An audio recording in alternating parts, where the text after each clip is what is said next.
इस्यास नबी के ग्रंथ की अध्याय 66 वाक्य 2 में हम पढ़ते हैं कि प्रभु उन लोगों पर कृपा दृष्टि करते हैं जो विनम्र हैं, पश्चातापी हैं और श्रद्धा से प्रभु की वाणी सुनते हैं।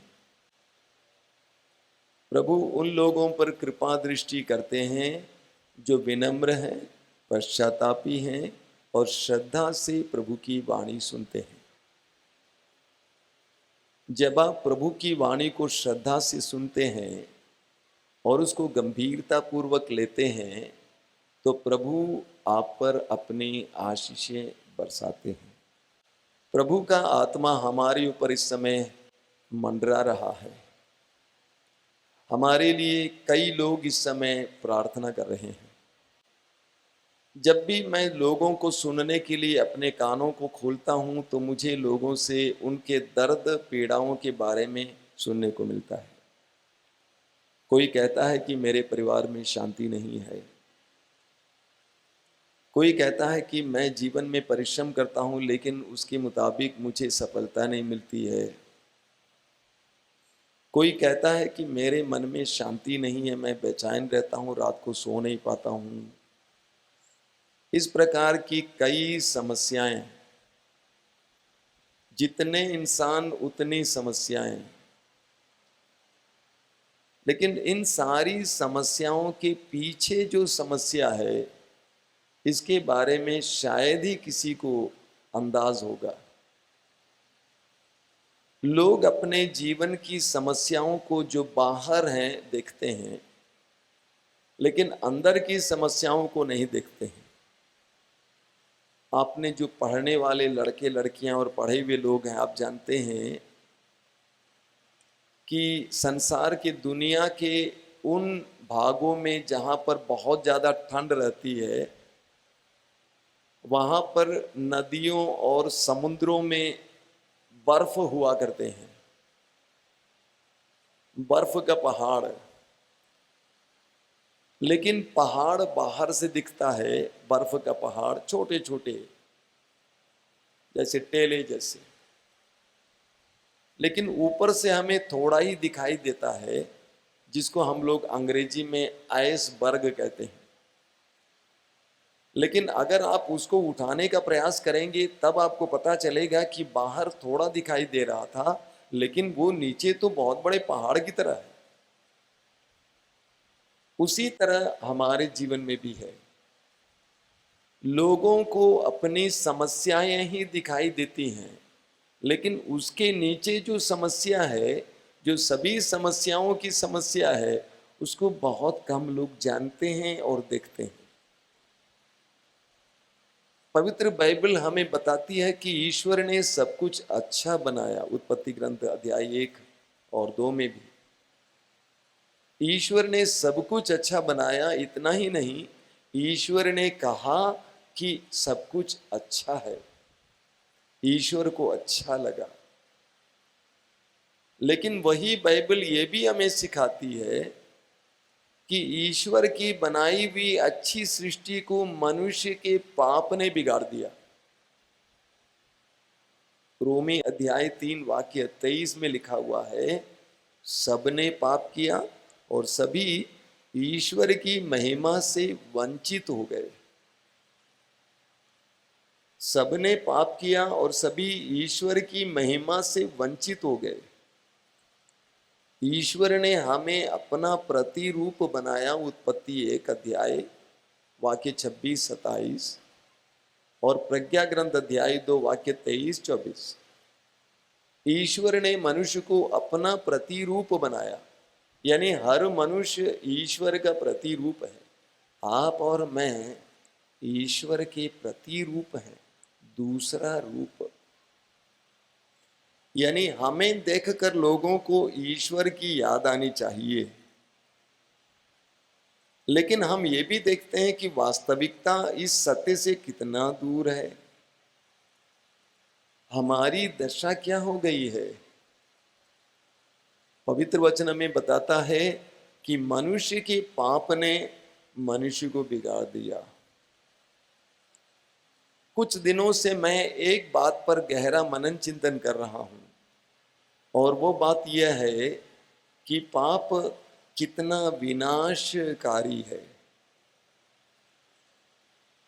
पाप कितना विनाशकारी है, लोगों को इसका पता नहीं है। मैं 2-3 उदाहरण दूंगा।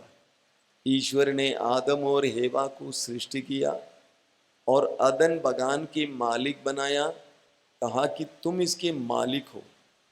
लेकिन आगे हम पढ़ते हैं कि आदम और हेवा ने ईश्वर की आज्ञा का उल्लंघन किया, पल भर में उनका रूप और स्वभाव बिगड़ जाता है और ईश्वर उनको उसी बगान से बाहर करता है। सामुएल के ग्रंथ में हम पढ़ते हैं राजा दाऊद के बारे में। राजा दाऊद के बारे में सामुएल के पहले ग्रंथ की अध्याय 16 वाक्य 13 में लिखा हुआ है, जब सामुएल ने दाऊद का अभिषेक किया तो पवित्र आत्मा शक्तिशाली रूप से दाऊद पर उतरा और दाऊद ईश्वर को प्रिय राजा बना और इस्राएल का यशस्वी राजा बना, जिसने 40 साल तक इस्राएल पर शासन किया। लेकिन सामुएल के दूसरे ग्रंथ के अध्याय 11 में पढ़ते हैं कि सामुएल दाऊद ने पाप किया और पाप का कितना भयानक नतीजा उसको भोगना पड़ा। पाप का कितना बड़ा नतीजा उसको भोगना पड़ा। वचन में लिखा हुआ है कि दाऊद का एक पुत्र अपनी बहन के साथ बलात्कार करता है, दूसरा पुत्र इस पुत्र को मार डालता है और वही पुत्र अब्सलोम अब दाऊद के खून के पीछे, खून के लिए दौड़ा रहा है और इस्राएल का यशस्वी राजा दाऊद को अपना राज्य सिंहासन छोड़कर भागना पड़ा। आगे आप पढ़ेंगे इस्राएल के इतिहास में दाऊद के पाप के बाद पूरा इस्राएल विभाजित हो जाता है, 2 राज्यों में बढ़ जाता है, एक दूसरे के विरुद्ध हो जाता है। कितना बड़ा विनाश, पाप कितना विनाशकारी है। प्रवक्ता ग्रंथ के अध्याय 19 वाक्य 4 में आप पढ़ेंगे, वहां पे लिखा हुआ है, प्रवक्ता ग्रंथ अध्याय 19 वाक्य 4 में, जो पाप करता है वो अपने आप को हानि पहुंचाता है। मैं अक्सर सोचा करता था कि पाप के द्वारा हम ईश्वर को और दूसरों को हानि पहुंचाते हैं। मैंने कभी नहीं सोचा था कि पाप के द्वारा हम अपने आप को हानि पहुंचाते हैं। इस्यास नबी अध्याय 1 वाक्य 5 और 6 में आप पढ़ेंगे, वहां पर प्रभु कहते हैं, मैं तुमको कहां पर मारूं, तुम कब तक विद्रोह करते रहोगे, तुम्हारा सिर घायल है, तुम्हारा हृदय मूर्छित है और तुम्हारा शरीर पांव से लेकर सिर तक चोटों से भरा हुआ है। पाप मनुष्य को हर स्तर पर मारता है, पाप मनुष्य को हर स्तर पर मारता है, उसके मस्तक पर, उसके दिमाग पर, उसके हृदय पर और उसकी आत्मा और उसके शरीर पर मारता है। पाप कितना भयानक है, पाप कितना विनाशकारी है। आप पढ़ेंगे स्तोत्र ग्रंथ में स्तोत्र 38 उसके वाक्य 19 में, स्तोत्र 38 उसके वाक्य 19 में लिखा गया है, स्तोत्रकार कहता है, मेरे पापों के कारण मैं अशांत हो गया हूं, मेरे पापों के कारण मैं अशांत हो गया हूं। पाप हमारे अंदर बेचैनी उत्पन्न करता है। अब भी मुझे याद है, उदयपुर धर्म प्रांत में इसी तरह की एक सभा चल रही थी, एक जंगल में, मतलब एक पल्ली में सभा चल रही थी, काफ़ी बड़ी भीड़ थी, खुली जगह पर, शाम का समय था। उस दिन पाप के बारे में बोला जा रहा था और शाम के समय एक जवान आदमी वहां दूर से दौड़ के आता है, चिल्लाते हुए, मैं पाप स्वीकार करना चाहता हूं, मैं पाप स्वीकार करना चाहता हूं। पाप मनुष्य को बेचैन कर देता है। स्तोत्रकार कहता है, मेरे पापों के कारण मैं अशांत हूं। सूक्ति ग्रंथ के अध्याय 13 वाक्य 21, सूक्ति ग्रंथ अध्याय 13 वाक्य 21 में पढ़ते हैं, विपत्ति पापी का पीछा करती है, विपत्ति पापी का पीछा करती है। पाप करने के बाद हम जहाँ कहीं भी जाएंगे विपत्ति हमारा पीछा करती रहेगी। आज सुबह, आज दोपहर को आपने नबी योना के बारे में पढ़ा। नबी योना ईश्वर के आदेश का उल्लंघन करते हुए निनवे ना जाकर उल्टी दिशा में जा रहा था, लेकिन जिस जहाज में वो जाके बैठा था, वो जहाज जिस समुद्र से गुजर रहा था, वहां पर ईश्वर ने तूफान भेजा। हम वचन में पढ़ते हैं, क्योंकि ईश्वर का विद्रोही, ईश्वर के आदेश का उल्लंघन करने वाला जोना उस जहाज में था, इसलिए ईश्वर ने समुद्र में तूफान भेजा, एक ऐसा भयानक तूफान कि वो जहाज डूबने को हो गया। विपत्ति पापी का पीछा करती है। आप पढ़ेंगे प्रवक्ता ग्रंथ के अध्याय 38, प्रवक्ता ग्रंथ अध्याय 38 उसके वाक्य 15 में प्रभु का वचन कहता है, जो अपने सृष्टिकर्ता के सामने पाप करेगा वह चिकित्सक के हाथों पड़ेगा। जो अपने सृष्टिकर्ता के सामने पाप करेगा वो चिकित्सक के हाथों पड़ेगा। 3 साल पहले हमारे आश्रम में एक जवान लड़की आई थी, 28 साल की लड़की।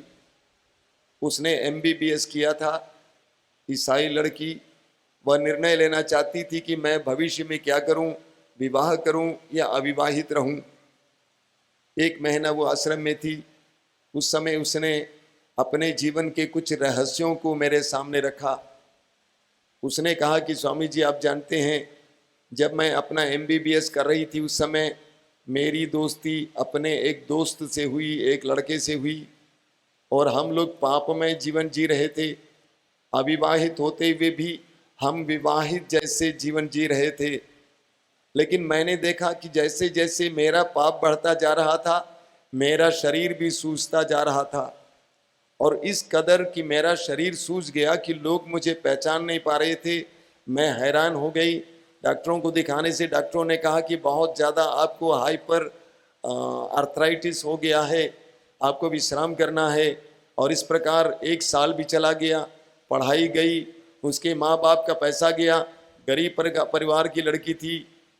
और ऐसी अवस्था में उसके कुछ दोस्त उसको पकड़कर इसी प्रकार की जहाँ पे साधना चलती है ऐसे साधना केंद्र में ले गए। और उस बहन ने कहा, उस बेटी ने कहा कि मैं साधना में प्रवेश की मैंने, और मैं साधना में वचन सुनती गई, मैं सुनती गई। मेरी आंखों से लगातार आंसू बह रहे थे। मेरी आंखों के सामने मेरे पाप एक चलचित्र की तरह दिखाई दे रहे थे। और उसने कहा कि साधना समाप्त होने से 1 दिन पहले उसने जाकर एक फादर के सामने अपने पापों को स्वीकार किया, पाप स्वीकार संस्कार को ग्रहण किया। उस बहन ने मुझसे कहा कि स्वामी जी, आप विश्वास करेंगे, उस पाप स्वीकार के तुरंत बाद से मेरा शरीर जो सूज गया था पचकने लगा, और मेरा शरीर 2 दिन में पूरी तरह से नॉर्मल हो गया। Hallelujah, hallelujah, hallelujah, hallelujah. वचन कहता है, जो अपने सृष्टिकर्ता के सामने पाप करेगा वह डॉक्टर के, वैद्य के हाथों पड़ेगा। स्तोत्र 107 उसके वाक्य 17 में आप पढ़ेंगे। स्तोत्र 107 वाक्य 17 में लिखा हुआ है, कुछ लोग अपने कुकर्म के कारण बीमार पड़ गए थे, वे अपने पापों के कारण कष्ट झेल रहे थे। कुछ लोग अपने कुकर्म के कारण बीमार पड़ गए थे, वे अपने पापों के कारण कष्ट झेल रहे थे। हमारी कई बीमारियां हमारे पापों के चलते आ सकती हैं। प्रभु का वचन स्पष्ट है।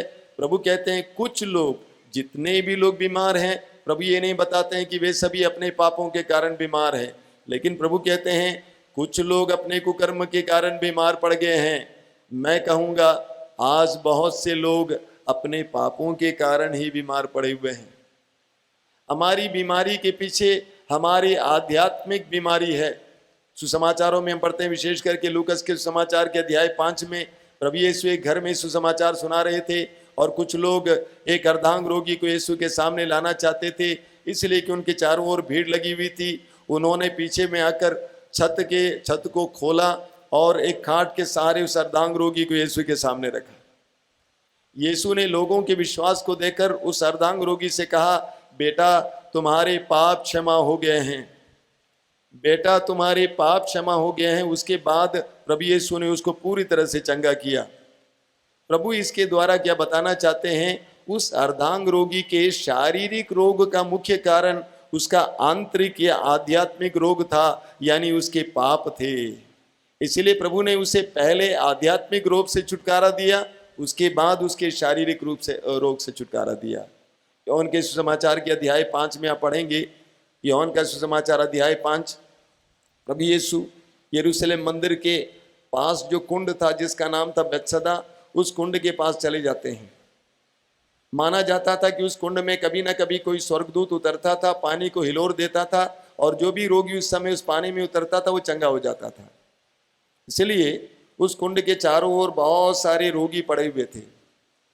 प्रभु यीशु वहां पे भ्रमण करते हैं और एक ऐसे रोगी के पास आकर खड़े हो जाते हैं जिसके विषय में लिखा है कि वो 38 साल से बीमार पड़ा हुआ था। वो भी अर्धांग रोगी था जिसका शरीर सूख गया था। वो 38 साल से बीमार पड़ा हुआ था। प्रभु यीशु ने उसके पास जाकर उससे पूछा, क्या तुम चंगा होना चाहते हो? उसने कहा कि मुझे पानी तक पहुंचाने के लिए कोई नहीं है। प्रभु ने उससे कहा कि अपने चारपाई उठाकर घर चले जाओ, और उसी वक्त वो चंगा हो जाता है। आप सोचिए, 38 साल के बाद अगर कोई रोगी चंगा होकर चलने लगे तो क्या इधर उधर देखेगा? मैं सोचता हूं कि वो सीधे अपने घर की ओर चल पड़ा। लोगों ने उससे पूछा कि किसने तुम्हें चंगा किया? उसने कहा मैंने नहीं देखा, एक आवाज सुनाई दी, किसी ने कहा कि अपनी चारपाई उठाकर चले जाओ, और मैंने उसके आदेश का पालन किया। बाद में प्रभु यीशु उसे मंदिर में पाते हैं। यूहन्ना का समाचार अध्याय 5 वाक्य 14 में आप पढ़ेंगे, प्रभु यीशु उस रोगी को मंदिर में पाते हैं जो चंगा हुआ था, और प्रभु उसके पास चले जाते हैं और उससे एक बात कहते हैं। क्या बात कहते हैं? सुनो, देखो तुम चंगे हो गए हो, आगे पाप नहीं करना, वरना इससे भी बड़ा संकट तुम पर आ पड़ेगा।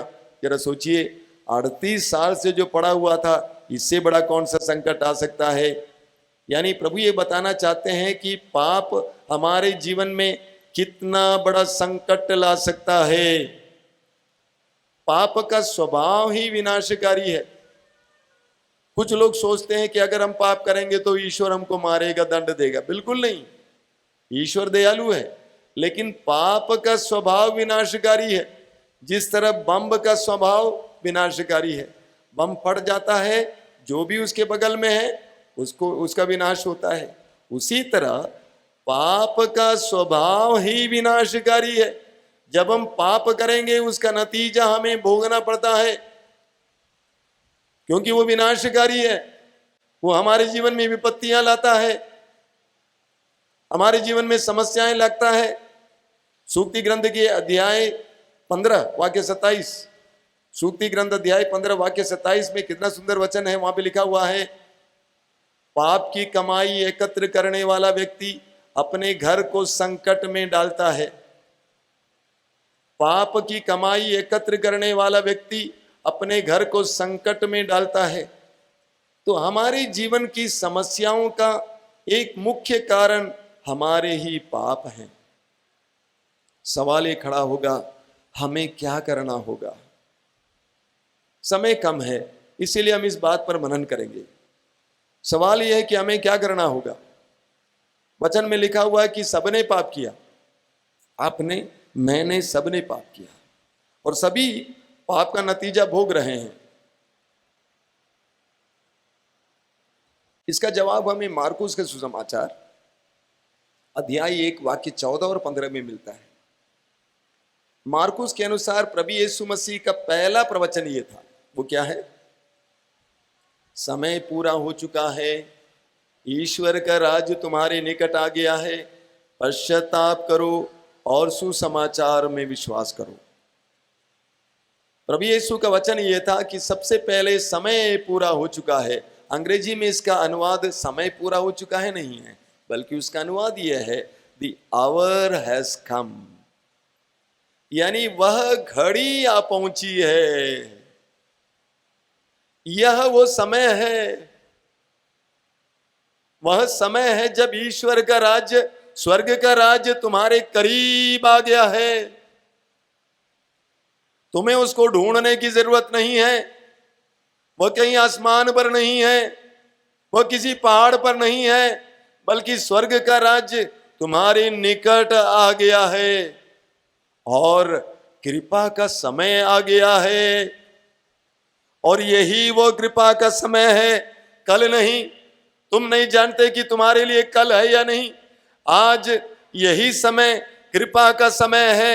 ईश्वर का राज्य तुम्हारे निकट आ गया है, जिसकी तू कामना कर रहा है, जिसके लिए तू बराबर प्रार्थना कर रहा है। प्रभु, मेरे परिवार में शांति नहीं है, मेरे जीवन में शांति नहीं है, मेरे परिवार में सफलता नहीं है, मेरे परिवार में प्रेम नहीं है। वह प्रेम, शांति, न्याय का वो राज्य तुम्हारे निकट आ गया है। क्या तुम उसका आस्वादन करना चाहते? क्या तुम उसका अनुभव करना चाहते? तो यीशु कहते हैं तुम्हें दो काम करना होगा। सबसे पहले तुम्हें पश्चाताप करना होगा, दूसरा तुम्हें सुसमाचार पर विश्वास करना होगा। तो प्रभु हमारे सामने दो बातें रखते हैं, सब लोग कान खोलकर सुने। प्रभु कहते हैं क्या तुम चाहते हो कि ईश्वर का राज्य तुम्हारे और तुम्हारे जीवन के और तुम्हारे परिवार के जीवन में आए? तुम्हें दो काम करना है। सबसे पहले तुम्हें पश्चाताप करना है,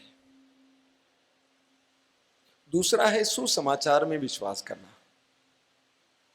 सबसे पहले प्रभु कहते हैं ईश्वर के राज्य का अनुभव करने के लिए तुम्हें पश्चाताप करना होगा। लेकिन आधुनिक इंसान पश्चाताप करना नहीं चाहता है। क्यों? क्योंकि अधिकतर लोग ये विश्वास नहीं करते कि हम पाप किए हैं।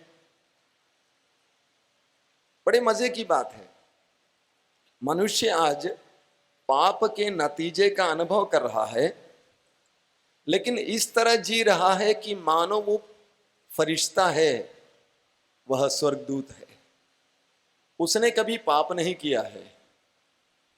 राजा दाऊद का उदाहरण लीजिए। राजा दाऊद ने पाप किया। क्या पाप किया? अपने ही सेना के एक सैनिक ऊरिया, उसके पत्नी के साथ व्यभिचार किया। जब दाऊद को पता चला कि उसके गर्भ में उसका बच्चा है, उसको छिपाने के लिए उसने उसके पति को मरवा डाला। व्यभिचार और हत्या दो गंभीर पाप, और उस नारी को अपनी पत्नी बनाया। इतना सब होने के बाद दाऊद इस तरह जी रहा था मानो उसने कुछ नहीं किया। उसने सोचा कोई नहीं जानता है। वो इस तरह जी रहा था मानो उसने कुछ नहीं किया, जब तक कि नबी नाथान उसके पास न आए और कहा कि तुमने पाप किया है। तब उसने छाती पीटा और कहा प्रभु मैंने पाप किया, मुझ पर दया कर। आधुनिक इंसान भी इसी तरह जी रहा है, पाप में जी रहा है, पाप का नतीजा भी अनुभव कर रहा है, लेकिन अपने पाप को स्वीकार करने के लिए तैयार नहीं है। अरे आधुनिक इंसान की क्या बात कहें, आदम और हेवा की बात लीजिए। आदम और हेवा ने पाप किया, अपराध किया, ईश्वर की आज्ञा का उल्लंघन किया, और ईश्वर वही दयालु परमेश्वर आदम और हेवा को बचाने के लिए, उनके पाप के कलंक से छुड़ाने के लिए उनके पास आता है और कहता है कि आदम तुम कहाँ हो? आदम ने कहा कि हम लोग छिप गए हैं, हम लोग पेड़ के पीछे खड़े हैं। क्यों? ईश्वर ने पूछा। उसने कहा क्योंकि हम नंगे हैं। ईश्वर ने आदम से पूछा क्या तुमने वो फल खाया जो मैंने तुमको खाने के लिए मना किया था? आदम ने क्या कहा? क्या उसने स्वीकार किया? आदम ने कहा मैंने थोड़ी खाया, वो जो हेवा है ना, जिसको तूने बना के मेरे सामने ले आया था, उसने मेरे मुंह में वो फल ठूस दिया था। आदम ने अपने पाप को स्वीकार नहीं किया। ईश्वर हेवा की ओर मुड़ता है, उससे पूछता है क्या तुमने वो फल खाए जो मैंने खाने के लिए मना किया था? उसने कहा मैंने कहाँ खाया, तूने जो सर्प को बनाया ना, उसने तोड़ा और मेरे मुंह में डाल दिया और मैं निकल गई। अपने पाप को स्वीकार करने को तैयार नहीं है, जबकि वे पाप का नतीजा भोग रहे थे और पेड़ों के पीछे खड़े थे। कितना सुंदर प्रतीक है ये, आप और मेरा प्रतीक है।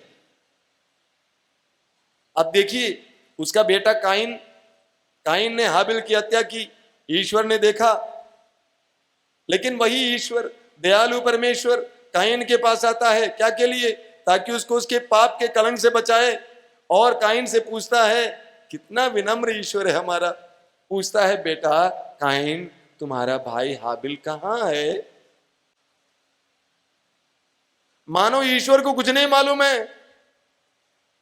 इतनी नम्रता पूर्वक, इतनी दयालुता पूर्वक ईश्वर ने काइन से पूछा, तुम्हारा भाई हाबिल कहां है?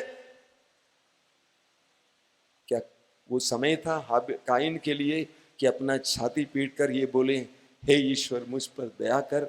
लेकिन उसने पश्चाताप नहीं किया, अपने पाप को स्वीकार नहीं किया। उसने पूछा, क्या मैं अपने भाई का रखवाला हूं? यूहन्ना का पहला पत्र अध्याय 1 वाक्य 8, यूहन्ना का पहला पत्र अध्याय 1 वाक्य 8 में लिखा हुआ है। यूहन्ना लिखते हैं, यदि हम कहें कि हम निष्पाप हैं तो हम अपने आप को धोखा देते हैं और हम में कोई सत्यता नहीं है। यदि हम कहें कि हम निष्पाप हैं तो हम अपने आप को धोखा देते हैं और हम में कोई सत्यता नहीं है। इस्यास नबी अध्याय 30 उसके वाक्य 15 में लिखा हुआ है। इस्यास अध्याय 30 वाक्य 15 में प्रभु का वचन कहता है, पश्चाताप और स्वीकृति में तुम्हारा कल्याण है। पश्चाताप और स्वीकृति में तुम्हारा कल्याण है। कई लोग पाप के बारे में सुनना नहीं चाहते हैं, बोलते हैं तो पुरानी बात है।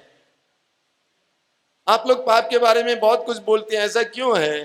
क्योंकि जब तक पाप की स्वीकृति नहीं होती है, पश्चाताप नहीं होता है, आपके जीवन में ईश्वर का राज्य आ ही नहीं सकता है।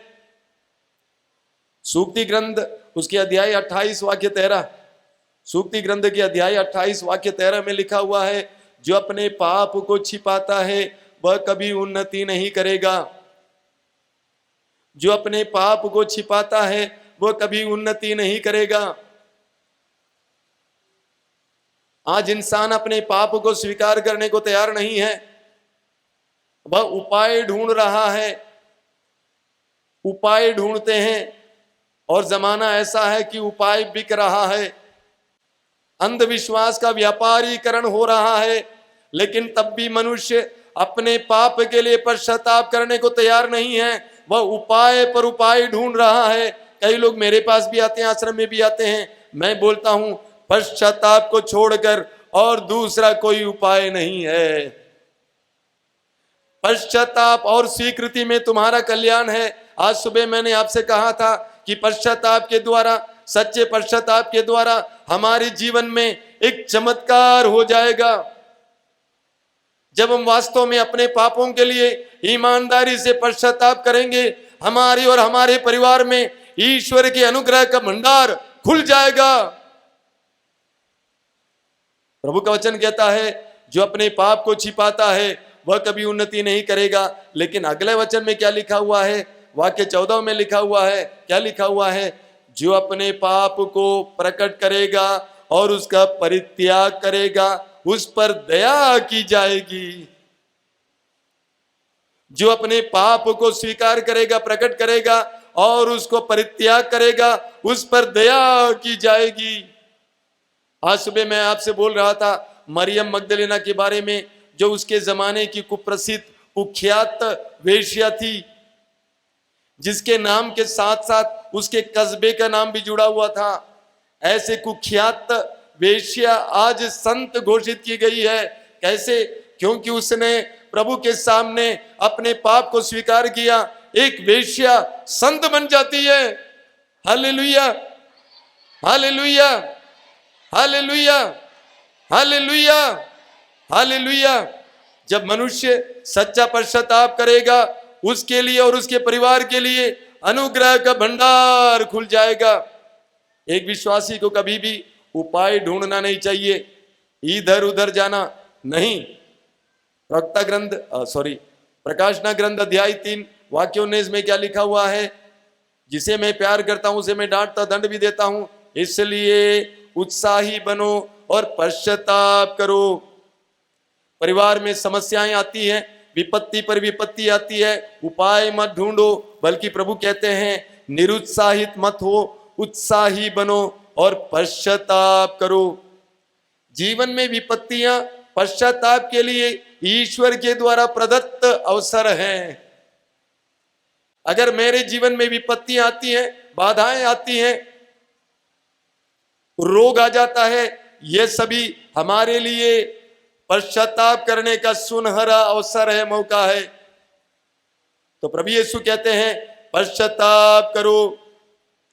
जब तुम पश्चाताप करोगे, ईश्वर तुम्हारे पापों को क्षमा करेगा।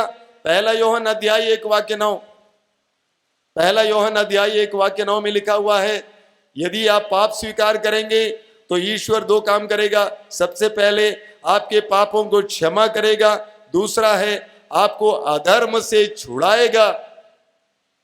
जब पापी अपने पापों के लिए पश्चाताप करेगा तो ईश्वर उसके पापों को क्षमा करेगा ही नहीं, बल्कि उसको अधर्म से छुड़ाएगा, वो स्वतंत्र हो जाएगा। Hallelujah, hallelujah, hallelujah, hallelujah, hallelujah. तो ईश्वर का राज्य अनुभव करने के लिए, हमारे जीवन में ईश्वर के राज्य के आगमन के लिए, हमारे परिवार के जीवन में ईश्वर के राज्य के आगमन के लिए 2 बातें। पहली बात प्रभु कहते हैं पश्चाताप करो, और दूसरी बात है सुसमाचार में विश्वास करो। ये सुसमाचार क्या है? सुसमाचार क्या है? कोरिन्थियों के पहले पत्र के अध्याय 15 में उसके वाक्य 3, 4, 5 में संत पौलुस इसके बारे में बताते हैं।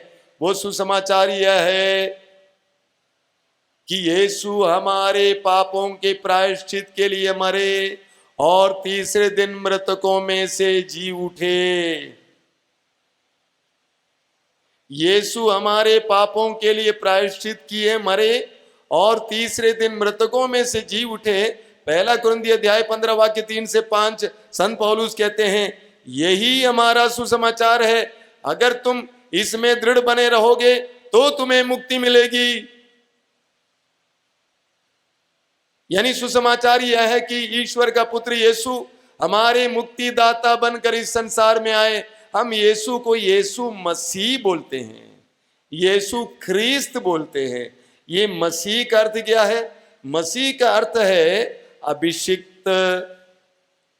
प्रभु यीशु स्वयं लूकस के सुसमाचार के अध्याय 4 वाक्य 18 और 19 में बताते हैं कि वे क्या के लिए अभिषिक्त हैं?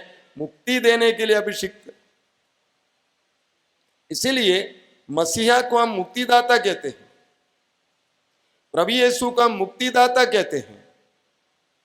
प्रेरित चरित के अध्याय 4 वाक्य 12, प्रेरित चरित अध्याय 4 वाक्य 12 में हम पढ़ते हैं, पेतरुस लोगों के सामने खुलेआम बताते हैं। क्या बताते हैं? समस्त संसार में यीशु नाम के सिवा मनुष्य को कोई दूसरा नाम नहीं दिया गया है जिसके द्वारा उसे मुक्ति मिल सकती है। समस्त संसार में यीशु नाम के सिवा मनुष्य को कोई दूसरा नाम नहीं दिया गया है जिसके द्वारा मनुष्य को मुक्ति मिल सकती है। पाप के अवसर, पाप के नतीजे से मुक्ति देने वाला एकमात्र मुक्तिदाता यीशु है। हम जानते हैं संसार में अनादिकाल से, मानव इतिहास के प्रारंभ से लेकर आज तक बहुत सारे ऋषि मुनि, आध्यात्मिक पुरुष, महात्मा, महापुरुष आए हैं, लेकिन कोई भी मुक्ति दाता नहीं है। उन्होंने मुक्ति के बारे में बताया है, मुक्ति का संभवतः मार्ग बताया है, लेकिन प्रभु यीशु इस संसार में मुक्ति का मार्ग बताने नहीं आए, बल्कि हमें मुक्ति पीछे आवाज नहीं सुनाई दे रहे, मुक्ति देने आए हैं। इसीलिए हम उनको मुक्तिदाता कहते हैं। इसलिए समस्त संसार में यीशु के सिवा कोई दूसरा व्यक्ति नहीं है जो हमें मुक्ति दे सके। प्रभु यीशु स्वयं अपने बारे में बताते हैं, योहन के सुसमाचार के अध्याय 3 वाक्य 17 में, ईश्वर ने अपने पुत्र को इस संसार में इसलिए नहीं भेजा कि वो संसार को दोषी ठहराए, बल्कि इसलिए कि वो संसार उसके द्वारा मुक्ति प्राप्त कर सके। Hallelujah, hallelujah. प्रभु यीशु के जन्म से पहले मत्ती के सुसमाचार अध्याय 1 वाक्य 21 में आप पढ़ेंगे, मत्ती अध्याय 1 वाक्य 21 में आप पढ़ेंगे कि स्वर्गदूत ने यूसुफ से कहा, आप उसका नाम यीशु रखेंगे। आपकी पत्नी मरियम गर्भवती है, वो पुत्र प्रसव करेगी, आप उसका नाम यीशु रखेंगे, क्योंकि वह अपने लोगों को अपने पापों से मुक्त करेगा। यीशु नाम, यीशु का मतलब है हमें बचाने वाला, या ईश्वर हमें बचाता है। यीशु का नाम हमारी मुक्ति से जुड़ा हुआ है। यीशु एकमात्र मुक्तिदाता है। प्रभु यीशु लूकस के समाचार अध्याय 19 वाक्य 10 में कहते हैं, लूकस अध्याय 19 वाक्य 10 में प्रभु यीशु अपने बारे में बताते हैं, इस संसार में आने के बारे में बताते हैं। वे बोलते हैं, जो खो गया था मानव पुत्र उसी को ढूंढने और बचाने आया है। जो खो गया था पाप में, बुराई में, पापमय अवस्था में जो खो गया था, उसी को ढूंढने और बचाने के लिए प्रभु यीशु मसीह संसार में आए। इसी के बारे में तिमोथी का पहला पत्र अध्याय 1 वाक्य 15 में, तिमोथी का पहला पत्र अध्याय 1 वाक्य 15 में संत पौलुस कहते हैं, यह सत्य है, नितांत विश्वसनीय है कि यीशु मसीह इस संसार में पापियों को बचाने के लिए आए। Hallelujah, hallelujah, hallelujah, hallelujah. प्रभु यीशु ने हमें पापों से कैसे बचाया, इसके बारे में प्रभु यीशु के संसार में आने से 600 साल पहले इस्यास नबी के द्वारा ईश्वर ने भविष्यवाणी की। वो भविष्यवाणी क्या है? वह हमारे ही रोगों को अपने ऊपर लेता था, हमारे ही दुखों से वह लदा हुआ था। इस्यास नबी अध्याय 53 उसके वाक्य 4 से 6। Hallelujah, hallelujah. वहां पे लिखा हुआ है, परंतु वो हमारे ही रोगों को अपने ऊपर लेता था और हमारे ही दुखों से लदा हुआ था, और हम उसे दंडित, ईश्वर का मारा हुआ और तिरस्कृत समझते थे। हमारे पापों के कारण वह छेदित किया गया है, हमारे कुकर्मों के कारण वह कुचल दिया गया है। जो दंड वह भोगता था उसके द्वारा हमें शांति मिली है, और उसके घावों द्वारा हम भले चंगे हो गए हैं। Hallelujah, hallelujah, hallelujah. यानी उसने हमारे रोगों को अपने ऊपर उठा लिया, हमारे दुखों को अपने ऊपर उठा लिया। इतना ही नहीं, हमारे पापों का दंड उसने अपने ऊपर ले लिया। एक छोटा सा उदाहरण देता हूं। मान लीजिए मेरे भाई ने एक बहुत बड़ा रकम किसी से चोरी कर ली। उसने कहीं से 10 लाख ले लिया और पुलिस को भनक लगी। पुलिस को पता चला कि उसी ने लिया है, उसके पास रकम है। जब मुझे पता चलता है कि मेरा भाई पकड़ा जाएगा क्योंकि उसने 10 लाख रुपया लिया है किसी से, तो मैंने क्या किया? मैंने कहा, बेटा देखना, वो रकम मुझे दे दे, वह रकम मुझे दे दे। मैंने उससे वो रकम ले लिया और पुलिस के सामने मैं हाजिर हुआ। मैंने कहा, देखिए ये पैसा लिया हुआ है, मैंने लिया है। हालांकि मैंने चोरी नहीं की, बल्कि मैं इसलिए चोर बनता हूं क्योंकि चोरी का माल मेरे पास है। प्रभु यीशु ने कुछ ऐसा ही किया। कुरिन्थियों का दूसरा पत्र अध्याय 5 वाक्य 21, कुरिन्थियों का दूसरा पत्र अध्याय 5 वाक्य 21 में हम पढ़ते हैं, वह निष्पाप थे, उसने कोई पाप नहीं किया था, लेकिन हमारे कल्याण के लिए वह पाप का भागी बन गया। गलाती अध्याय 3 वाक्य 13 में हम पढ़ते हैं, गलाती अध्याय 3 वाक्य 13 में वचन में लिखा हुआ है, हमारे लिए वह अभिशप्त बन गया, क्योंकि जो क्रूस पर लटकाया जाता था वो अभिशप्त माना जाता था। तो प्रभु यीशु ने हमारे रोगों, हमारे पापों के बोझ को अपने ऊपर ले लिया। एक छोटी सी कहानी सुनाऊंगा, 2 भाइयों की कहानी, शायद आपने सुना होगा। बड़ा भाई, छोटा भाई। बड़ा भाई बहुत अच्छा था, समाज में सम्मानित, लेकिन छोटा भाई बचपन से ही नटखट था, बदमाश बन गया। जवान हो गया तो बहुत बड़ा बदमाश निकला। इसलिए कि वो बदमाश था, उसके बहुत सारे दोस्त थे और बहुत सारे दुश्मन भी थे। इसीलिए वो अपनी जेब में हमेशा एक छुरी रखा करता था। एक दिन की बात है, एक मित्र के साथ उसकी बातचीत होती है। बातचीत में गर्मा गर्मी होती है। अचानक वो अपनी छुरी उठाता है। हर समय की भांति वो अपनी छुरी को अपने मित्र के कलेजे में भोंक देता है। जब खून निकलने लगता है, वो घबरा जाता है कि मैंने क्या कर दिया। छुरा ले लेता है, भागता है। छुरे से खून टपक रहा है, उसका पूरा शरीर और उसके कपड़े पर खून लगा हुआ है। एक पागल कुत्ते की तरह वो भागता है बचने के लिए, किसी का भी दरवाजा उसके लिए नहीं खुलता, क्योंकि सभी को मालूम है कि ये किस प्रकार का लड़का था, ये बदमाश है, इसको शरण देना हमारे लिए खतरनाक है। सारे दरवाजे बंद हुए, लेकिन अचानक उसको याद आया कि मेरा बड़ा भाई मुझे प्यार करता है, और इसलिए वो अपने बड़े भाई के घर की ओर दौड़ता है। बड़े भाई को दूर से देखा और चिल्ला कर कहता है कि भैया मुझे बचाओ। बड़े भाई ने दूर से देखा, उसका खूनी कपड़ा और हाथ में छुरा जिससे खून टपक रहा है। छोटा भाई पास आया, बड़े भाई ने कहा कि बेटा बातचीत के लिए समय नहीं है, तुम एक काम कर, अपनी छुरी मुझे थमा दो, अपना खूनी कपड़ा मुझे दे दो, मेरे घर के अंदर प्रवेश कर, मेरा अच्छा कपड़ा पहन, पीछे के दरवाजे से भाग जा। छोटे भाई ने ऐसा ही किया। बड़े भाई ने छोटे भाई के उस वस्त्र को धारण किया, वो छुरा उसके हाथ में था। तब तक पुलिस और भीड़ आ गई। उन्होंने देखा कि वही चेहरा, वही छुरी, वही कपड़ा। बड़ा भाई छोटे भाई की जगह पर अरेस्ट किया गया।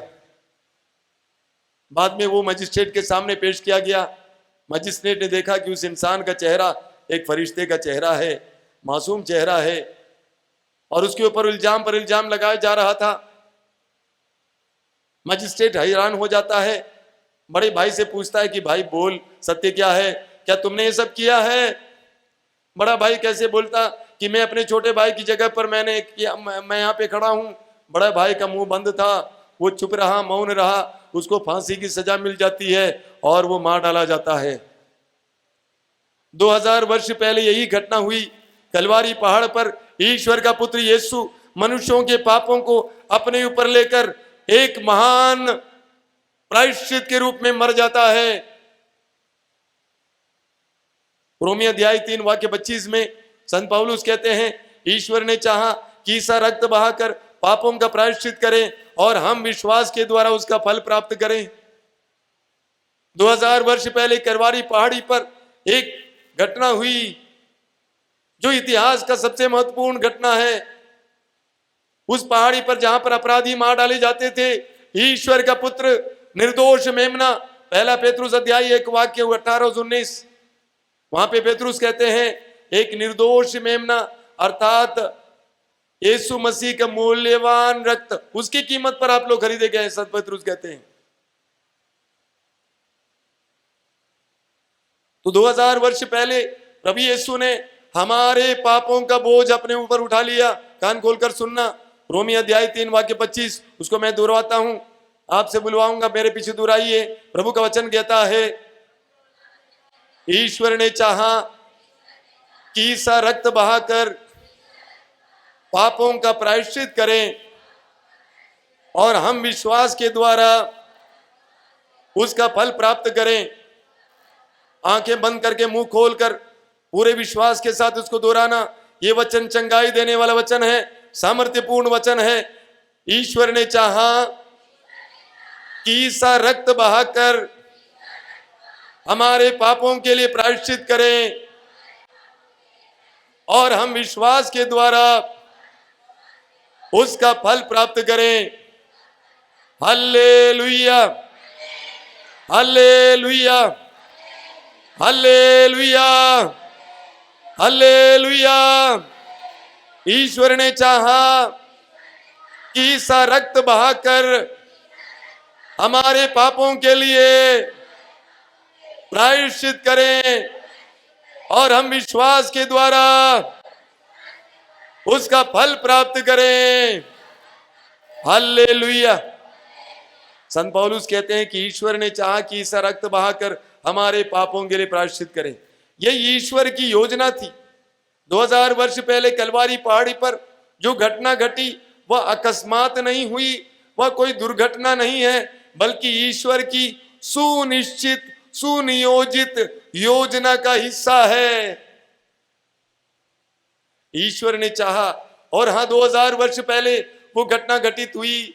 अब देखिए उस घटना का फल हम कैसे प्राप्त करेंगे, उसके बारे में पौलुस लिखते हैं, विश्वास के द्वारा उसका फल प्राप्त करेंगे। कैसे प्राप्त करेंगे?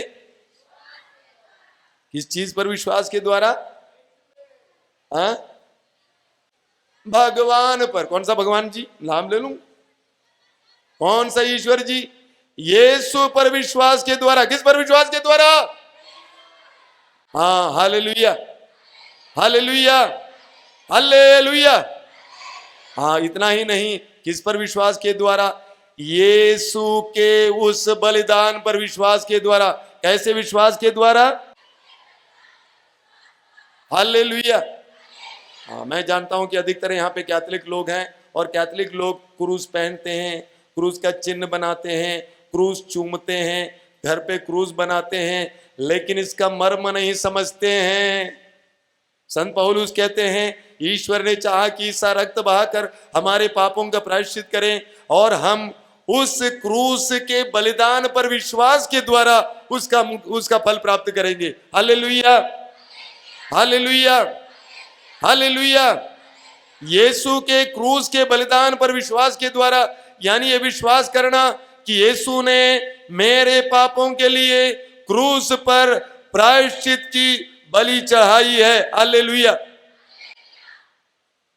यीशु ने मेरे पापों के लिए क्रूस पर प्रायश्चित की बलि चढ़ाई है। मेरे पीछे दोहराइए, यीशु ने मेरे पापों के लिए क्रूस पर प्रायश्चित की बलि चढ़ाई है। 2000 वर्ष पहले ईश्वर का पुत्र यीशु, निर्दोष मेमना यीशु हमारे पापों के लिए प्रायश्चित किए और उनके बलिदान के द्वारा हमारे पापों का प्रायश्चित हुआ है। योहन का पहला पत्र अध्याय 2 वाक्य 2, योहन का पहला पत्र अध्याय 2 वाक्य 2 में लिखा गया है, यीशु मसीह हमारे पापों के लिए प्रायश्चित किए, न केवल हमारे पापों के लिए बल्कि समस्त संसार के पापों के लिए भी प्रायश्चित किए। Hallelujah, hallelujah. यही सुसमाचार है। और उसके बाद वो तीसरे दिन मृतकों में से जी उठे। जो व्यक्ति इस सुसमाचार पर विश्वास करेगा, उसके जीवन में प्रभु यीशु मसीह के उस महान बलिदान और पुनरुत्थान की कृपा देखने को मिलेगी। बंधनों से छुटकारा मिलेगा, रोगों से छुटकारा मिलेगा, बुरी आदतों से छुटकारा मिलेगा, पाप में अवस्था से छुटकारा मिलेगा। Hallelujah, hallelujah. प्रभु यीशु मसीह हमें न केवल पाप से छुड़ाने आए, बल्कि हमें पाप से छुड़ाकर अनंत जीवन के योग्य बनाने आए। Hallelujah, hallelujah. जब तक हम पाप में जिएंगे हम मर जाएंगे, हम अनंत जीवन के लायक नहीं होंगे। लेकिन प्रभु यीशु इस संसार में आए, अपने बलिदान के द्वारा हमारे पापों के लिए प्रायश्चित किए और अपने पवित्र वचन और अपने सामर्थ्य के द्वारा हमें पाप से बचने के लिए शक्ति देता है, ताकि हम पाप को छोड़कर अनंत जीवन के लायक जीवन जी सकें। Hallelujah, hallelujah, hallelujah. इसलिए हमें प्रभु यीशु मसीह पर विश्वास करना है कि वही एकमात्र मुक्तिदाता है, वही मुझे छुड़ा सकता है, मेरे परिवार को छुड़ा सकता है, वही मरने के बाद तीसरे दिन मृतकों में से जी उठा है। जब हम विश्वास करने लगते हैं, उनके बलिदान और पुनरुत्थान का असर और उसका परिणाम हमारे ऊपर आएगा। Hallelujah, hallelujah. हाथ खोलिए, आंखें बंद कीजिए।